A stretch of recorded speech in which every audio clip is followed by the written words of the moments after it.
在毛泽东一生中，一共娶了4任妻子，他们共为毛泽东留下了10个孩子，其中有6个男生，4个女生。虽然人数不少，但真正成长到最后的并不多。毛泽东的第1任妻子叫罗一秀，这是父母包办的婚姻。结婚时，罗一秀18岁，而毛泽东年仅14岁。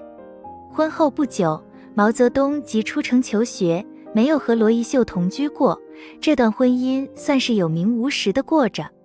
3年后，罗一秀因病去世，没有留下儿女。第2任妻子是杨开慧，两人在1920年结婚，杨开慧共为毛泽东生下3个儿子。第1个孩子，大儿子毛岸英。毛岸英1922年在湖南出生，从小随着父母四处奔波。1930年，母亲杨开慧被捕，曾一起被关进监狱，后来被释放，过着颠沛流离的生活。至1936年，上海地下党找到毛岸英和毛岸青兄弟，并将他们送到苏联学习。毛岸英先后在莫斯科列宁军政学校和伏龙芝军事学院学习，于1943年加入苏联共产党。1946年1月，毛岸英乘飞机回到延安。中共建国后，毛岸英于1949年10月与刘思齐结婚，并在北京机器总厂担任党支部副书记。1950年6月25日，韩战爆发，毛岸英随志愿军入朝作战，担任志愿军司令部俄语翻译和机要秘书。毛岸英在韩战时常因睡懒觉而错过早饭时间。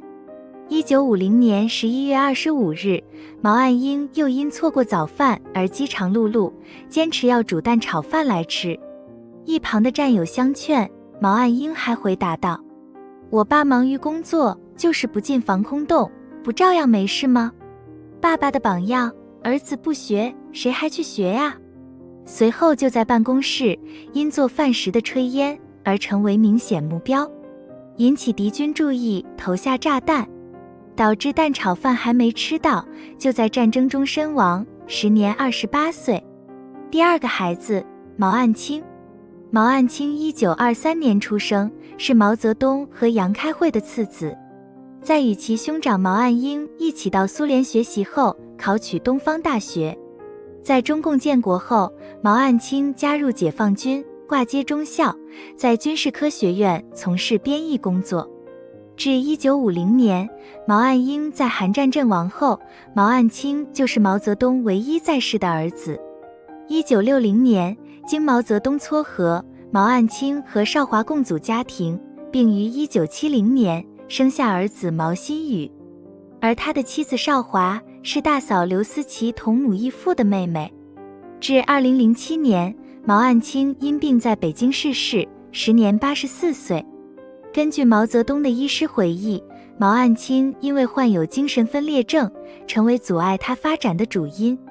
但也正因为如此，毛岸青基本没有卷入中共的政治中，才得以平安终老。第3个孩子，毛岸龙。毛岸龙1927年出生，是毛泽东与杨开慧的第3个儿子。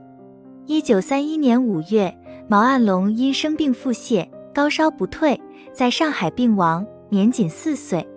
再来是毛泽东的第3任妻子贺子珍，两人在1928年结婚，她是毛泽东最多产的一任妻子，与毛泽东一共生下3男3女。首先是两人的长女毛金花。毛金花1929年出生在福建龙岩。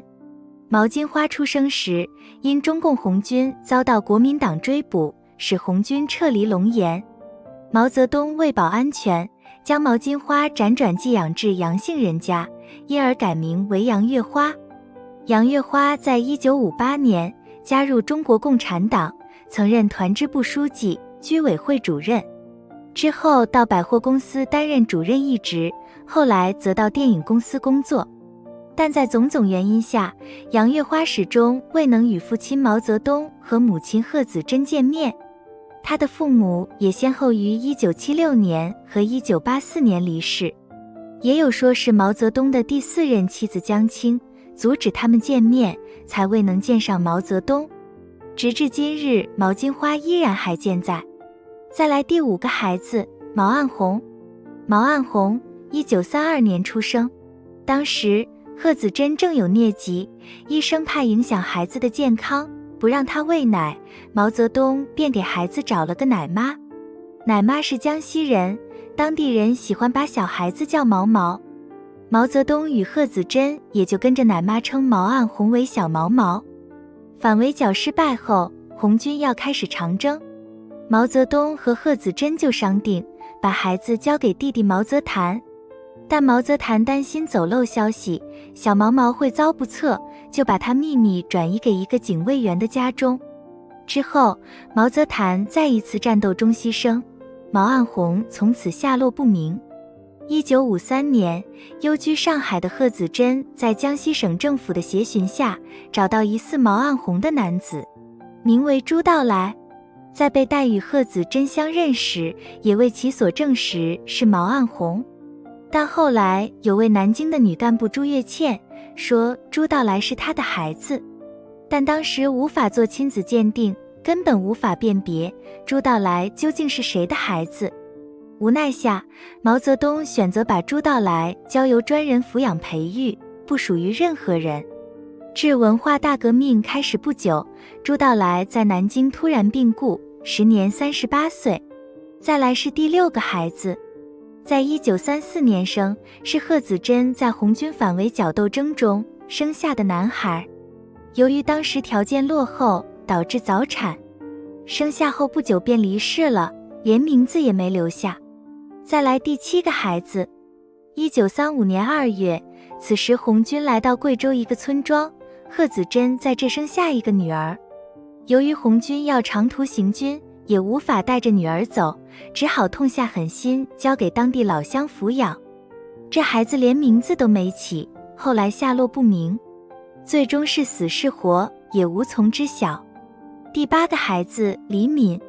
李敏原名毛娇娇。1936年冬天，在中共红军到达陕北时，贺子珍生下一个女孩。此时赶来贺喜的邓颖超看她长得又瘦又小，就怜爱地说：“真是个小娇娇呀。”于是在一旁的毛泽东当时就给孩子起了个小名娇娇。由于与贺子珍之前所生的所有孩子都已遗失或夭折，所以毛泽东非常喜欢娇娇。1940年，因母亲贺子珍和毛泽东发生家庭矛盾，贺子珍决定出走，辗转来到苏联学习。隔年，4岁的娇娇被送往苏联，和贺子珍一起生活，至1947年才与贺子珍一起回到中国。回到中国后，毛泽东给他取名李敏，改姓李是因为毛泽东当时化名为李德胜，而取单名为敏，则是取自《论语》君子欲讷于言而敏于行之意。后分别于2003年以及2008年当选全国政协委员，至今仍然健在。再来第9个孩子阿廖娃。阿廖娃是贺子珍到达莫斯科不久后又生下的男孩，但孩子在10个月的时候，因为得了感冒，缺乏好的照顾，恶化转为肺炎，再没来得及抢救就不治逝世。再来是第10个孩子李娜。李娜是1940年毛泽东和江青所生的女儿，她是毛泽东10个孩子中唯一一个在父母亲身边度过童年到成人的孩子。长大后，李娜在1959年进入北京大学历史系就读。27岁时，李娜就任解放军报总编辑。之后，毛泽东把她调到自己身边当联络员，专门负责了解北京各大专院校的情况。1984年，江青保外就医时，一度与其同住。1986年，李娜分配到中共中央办公厅秘书局工作。至2003年，李娜任全国政协委员，到如今依然健在。